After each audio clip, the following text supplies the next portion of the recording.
Hürmetli vatandaşım, nöbetki leksiyemizle başlayımız. Leksiye de Sadakaca Rozi. Şangal Matbuatları Merkezi Muhafızatçılar İdaresi almıştırıldı. Xi Jinping çoğun hareket kılışı mümkün dediği mevzulu haber.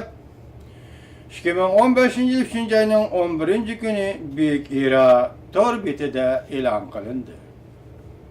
Haber bunda başlandı. Şangal Matbuatları haber kılıp, Cungo'da iki kurultay yığını eçilivatkan mezgildi siyasi kayfiyet intayin ciddilişip ketdi. Merkezi muhafizatçılar kısımlarının yukarı derecelik rehberliği almıştırıldı. Kısımlar ve ofisirlerinin köp kısmı götkep gitildi ornağa. 38. armiyadan tallangan kısımları koyuldu. Reis Xi Jinping muhafizatçılarının almıştırış ve yötki ötüşüden qaraganda çelik qarıştırış boyunca çoğun hareket qo'llanishi mümkün mü? 3. ayının 10. günü Şangal İqtisat Gazeti imzalık makale e'lon qilib, bu yıl Cumhuriyet Halk Partisi'nin iki kurultayida siyasi kayfiyat intayin ciddilişip ketdi. Hatta siyasi özgürlük doğrusu söz ibarla evci aldı. Yukarı katlamda elişiş, terkişiş buluvatkanlığı doğrusu söz çöçekle bir kötürülüp bir pasiyip durdu. Belki yakında merkezi muhafızatçılar kısımlarının bir kısmı ve rehberleri almıştırıldı. Körsettiği ki ehval bir normal idi de körsetti. Makalada yanımında körüsüldü.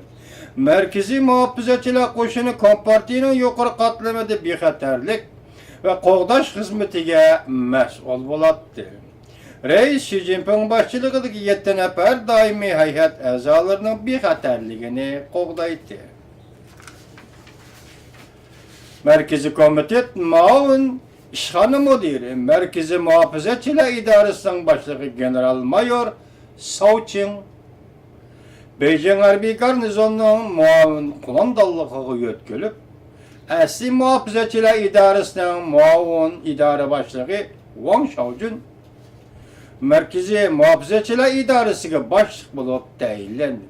Qo'shimcha Muhafızatçılar Polku'nun polk komandanı bulup tayinlendi. 60 yaşlı Wang Xiaojun aslında 38. armiyanın komandanıydı.